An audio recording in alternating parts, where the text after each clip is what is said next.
I'm Trissy Kushner with the Alliance for Safe Kids, and we're excited today to have our brand new coalition coordinator, Lisa Tomeny.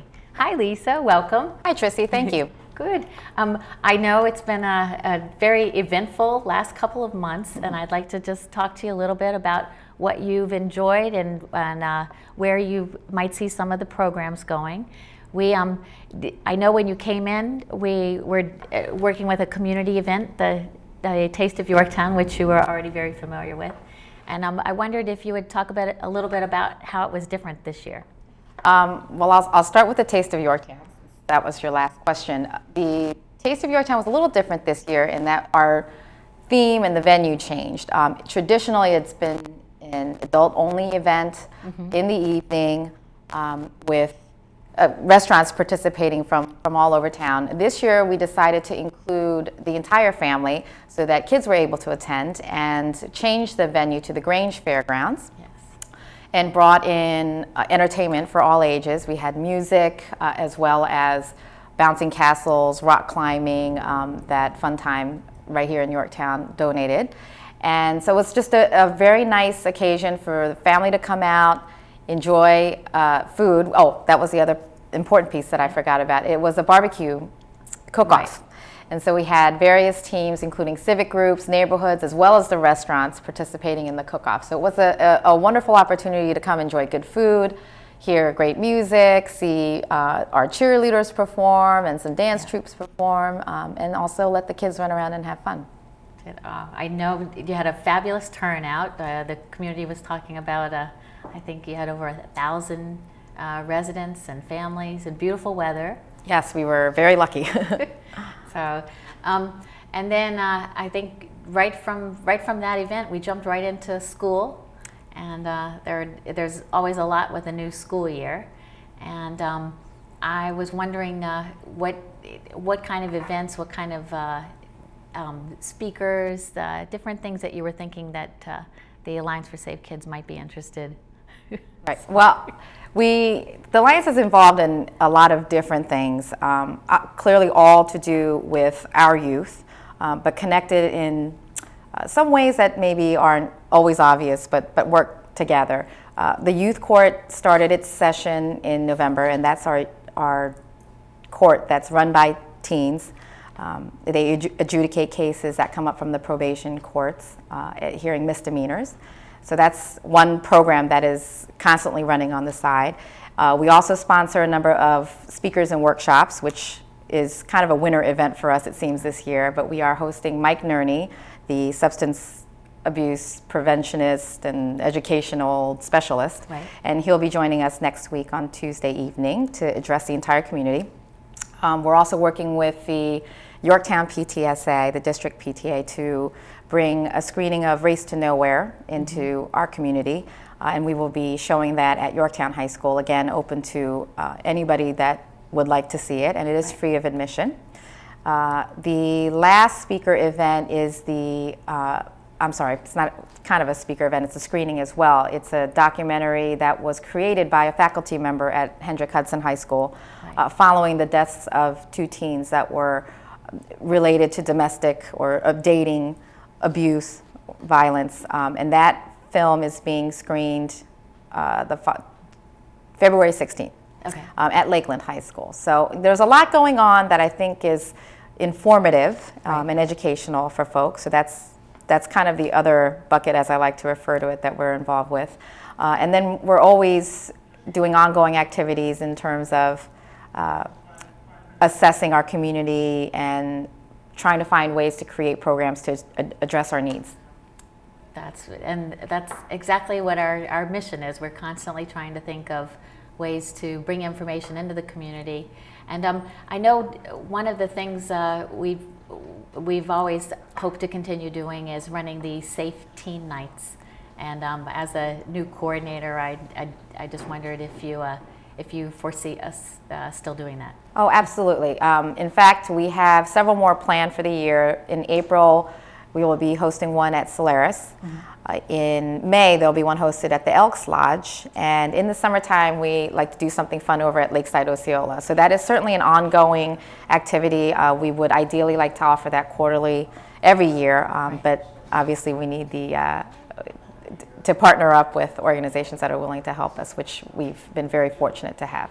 That's perfect. And I know just from attending a few of those that it's just so nice for that middle school age group to have a place to socialize and a place that parents feel comfortable dropping them off. Right. And from having my own children, I know they like having a little independence where it's not an event where in the past their parents have been right in the same room. So it's nice and allows them a chance to meet other students from different schools. Yes, absolutely. And we very much view the middle school age group to be a target group for the organization. We need to inform and educate early so that as they enter high school, that these are issues that they're familiar with, have the skills to cope with, and can make smart decisions.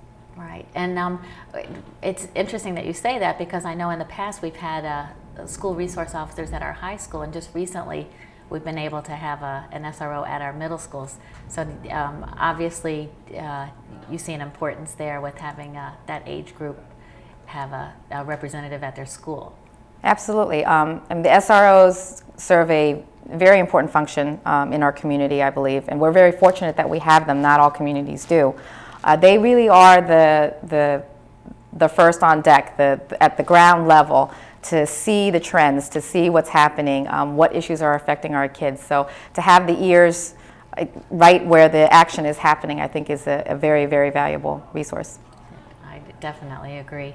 And sometimes they feed information back to the school, sometimes back to the police department, and the Alliance for Safe Kids will continue to meet and discuss issues. And maybe if you don't mind sharing a little bit about how ASK is involved with the police department and the school districts. Yes, well, we work with all sectors of the community, but I would say that the police department and the schools are probably our two strongest allies. The police department we meet with on a regular basis to exchange information on what we're seeing, what we're hearing. Likewise, what's happening in our community from a law enforcement perspective.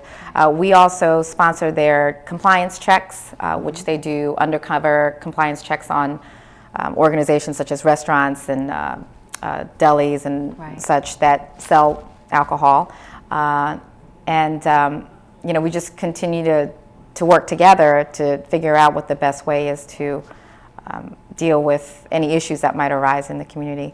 And then with the schools, again, the schools are very many times the first to hear, first to see, and particularly parents, I think, look very much to schools to provide answers. So it's an important place for us to make sure that we're sharing information, up-to-date information, and making sure that it gets disseminated and acted upon when it can be. And we will continue to work with them to sponsor programs, as well as join us in any other efforts that we are right. And I've definitely seen a lot of partnering with not just the schools, but with different groups in the community. I think the nice thing about the Alliance is that it's starting to work such that the different groups and the different sectors realize that we're there to all work together. And I've noticed that there's a lot of communication between the athletic clubs and the faith-based groups. The athletic clubs, I know they have we always look for different outreaches and different groups, and it seems to be a family-based and a nice age spread as far as we're able to reach kindergarten parents all the way up through high school parents. And I have also realized this year we've gotten more involved with all three athletic clubs, and that's a nice. They seem to have a great outreach into the community through their emails and their just even that on the field communications, right. And talking to other parents while they're out. The faith-based. This is an area where the Alliance is trying to tap into different youth groups. Right. Can you talk a little bit about that? Well, I guess I group faith-based into the other categories. We work with all the sectors, but some, like I said, some sectors we're better connected with already. The ones that have a natural fit with youth, for instance, the police department or the schools, there's a direct link there. For the ones where there's less of a direct link, where they are dealing with youth, but it's not their sole focus, right. It's been a little bit of a tougher go. And I think for us, the key is regular dialogue, open communication in a way that's a good exchange of information both ways. So we're just going to continue to, hi, look. Oh, so we're just going to continue to plug away, and I think that every day we make a little bit of progress in terms of people understanding that we all care, right. But the only way we can make a difference is by joining forces and working together. Absolutely. Yeah, and I think that's definitely was the vision as we started, and it's nice really seeing that strengthen. And I'm trying to think. I know you have there's a youth court graduation coming up, and yes, sometimes they do some different mock trials. I was just wondering what's actually involved in the youth court for the kids. Well, the youth court, the kids are trained in all aspects of the law. I mean, it is a 6-week generally training course, so not quite law school, but the basics of prosecution, defense, and judging. And part of their training also includes mock trials, which they're given theoretical cases or perhaps cases from old cases from the past, and they conduct the arraignment. So it's an exercise in what they will do eventually as live cases come through. Okay.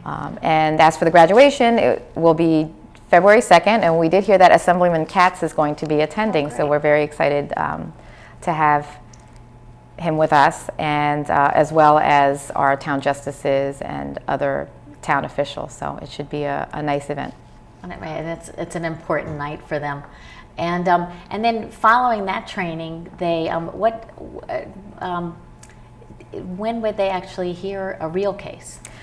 Well, that's a little bit unpredictable because we never know what the flow of the cases are going to be. And there are some cases that are appropriate for the youth court and some cases that are not. Typically, we only hear first-time offenders. Okay. And they tend to be pretty low-level misdemeanors such as graffiti or other things of that nature. So we really we're at the whim, so to speak, of the probation offices. But in the meanwhile, the kids also continue with what we call phase 2 training, where they're digging a little deeper and learning about other aspects of the law. So it doesn't just end with graduation. Right. Oh, I think it's nice because it's also something they continue for years. It's not just a one-time shot. Yes, as long as they're in the community, they are invited to come and participate in the youth court as mentors for new arriving classes, as well as participating in live cases as they come in. I think that's wonderful.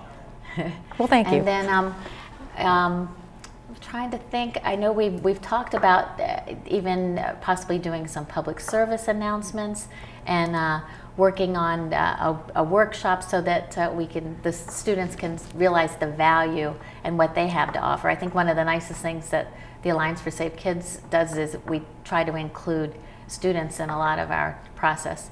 And I wondered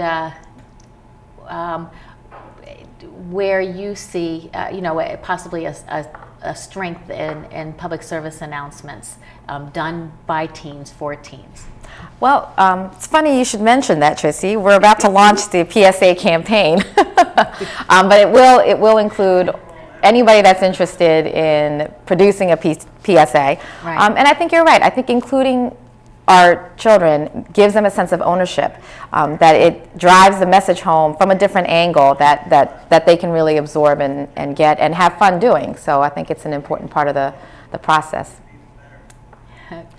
You should turn the volume down. It's so loud. I can hear you guys. Oh my gosh. I'm going to turn it down a little bit when I talk to you. I'm like, every time I think I'm going lower, I go louder. Yes, the campaign. Yes. I would never lose that train. And then over the summer, are there any kind of events you see us once school is out? I know that sometimes that's it's a time that there may be a lull, and then it's also a time that that teens could be where they have a little extra free time. I didn't know if. Even I heard that. Like, this is I have a T-shirt on underneath this. No, but the film. I was just thinking, The PSA? Like the family. Oh. I don't know what. The summer's a very difficult time for Yeah. us. We lose a lot of families for vacation and other types of travel. We do the one, it's kind of a teen day or a kids day at Lakeside Osceola, so there is that. And then we work with the Parks and Recreation Department to sponsor the family movie night at, is it the Jack DeVito field? At the field, right. Yeah, so those are good days, but I think it's kind of one of those time periods where everybody just wants to take a breather and relax, and believe me, when we come back in September, we jump right in, head first. Oh. We can be done. Do you want to? Okay. Well, it definitely sounds like we have a lot going on, and I thank you so much for joining us today and for joining the coalition. Thank you for having me. You have your work cut out for you. Okay. Thank you. This is Trissy Kushner with Lisa Tomeny. Have a nice day. Okay. I heard a lot laughing.